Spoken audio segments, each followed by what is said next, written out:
NEET परीक्षा paper leak मामले पर मचे हंगामे के बाद एक ओर जहां 21 जून को फिर से एग्जाम कराने की तैयारी है, वहीं दूसरी ओर पेपर लीक को लेकर शिक्षा मंत्रालय की स्टैंडिंग कमेटी ने कड़ा रुख अख्तियार कर लिया है। स्टैंडिंग कमेटी की सोमवार को हुई बैठक में एनटीए चेयरमैन और हायर एजुकेशन सेक्रेटरी को सख्त सवालों का सामना करना पड़ा। कमेटी के चेयरमैन दिग्विजय सिंह ने दोनों से पूछा कि इसकी क्या गारंटी है कि 21 जून को होने वाला एग्जाम लीक नहीं होगा। इस पर दोनों ने जवाब दिया, हमारी नजर में पहले जो भी खामियां आई और जो बदलाव करने से सुधरेंगी वे सारे कदम हमने उठाए हैं।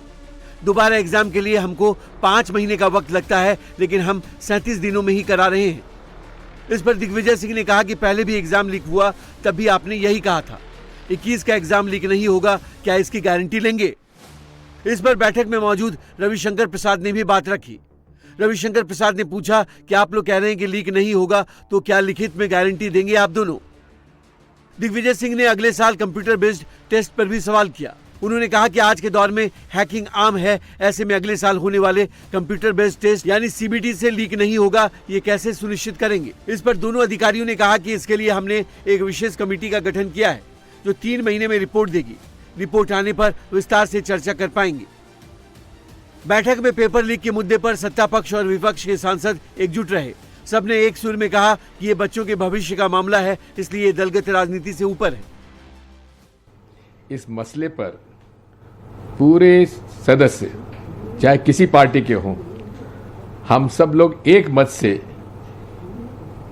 चाहे नीट हो चाहे सीबीएसई हो, हम लोग पार्टी के आधार पर चर्चा नहीं कर रहे हैं। हम लोग कैसे इस पूरी व्यवस्था में सुधार कर सकते हैं उस पर ध्यान दे रहे हैं। और बाकी क्या वहाँ पे चर्चा हुई है, मैं पार्लियामेंट्री स्टैंडिंग कमेटी के अंदर क्या चर्चा होती है उसके लिए मैं एक शब्द नहीं बोलूंगा। हालांकि बैठक के बाद दिग्विजय सिंह ने पेपर लीक पर शिक्षा मंत्री धर्मेंद्र प्रधान पर निशाना साधा। साथ ही उन्होंने भरोसा जताया कि इस मामले में खुद चूंकि पीएम की नजर है, इसलिए आगे ऐसा नहीं होना चाहिए। धर्मेंद्र प्रधान के निकम्मेपन के कारण प्रधानमंत्री जी को स्वयं अपने हाथ में लेना पड़ रहा है। उनका तो इस्तीफा हो जाना चाहिए प्रधान साहब का इमीडिएटली।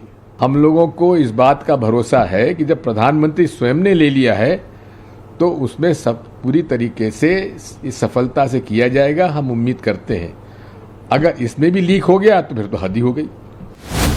नीट के साथ अब सीबीएसई को भी सवालों का सामना करना पड़ रहा है। री एवोल्यूशन प्रोसेस के लिए सीबीएसई की वेबसाइट एक बार फिर ठप हो गई, जिससे छात्रों को परेशानी का सामना करना पड़ रहा है। सीबीएसई ने जानकारी दी कि वेबसाइट की तकनीकी दिक्कत दूर की जा रही है और जल्दी ही स्टूडेंट्स अपनी कॉपी रीचेक कराने के लिए अप्लाई कर पाएंगे। सीबीएसई के ऑन स्क्रीन मार्किंग सिस्टम को लेकर भी सवाल उठ रहे हैं। आरोप है कि छात्रों की कॉपी को मोबाइल से स्कैन किया गया था, इसी वजह से कॉपी ब्लर्ड थी। सीबीएसई ने इस मामले में भी अपनी गलती मान ली है और सिस्टम को सुधारने का वादा किया है। इसके अलावा सीबीएसई ओएसएम का ठेका लेने वाली कंपनी कोएम्प्ट के ऊपर भारी जुर्माना लगाने, भविष्य में उस पर बैन लगाने जैसे बड़े कदम उठाने पर विचार कर रही है।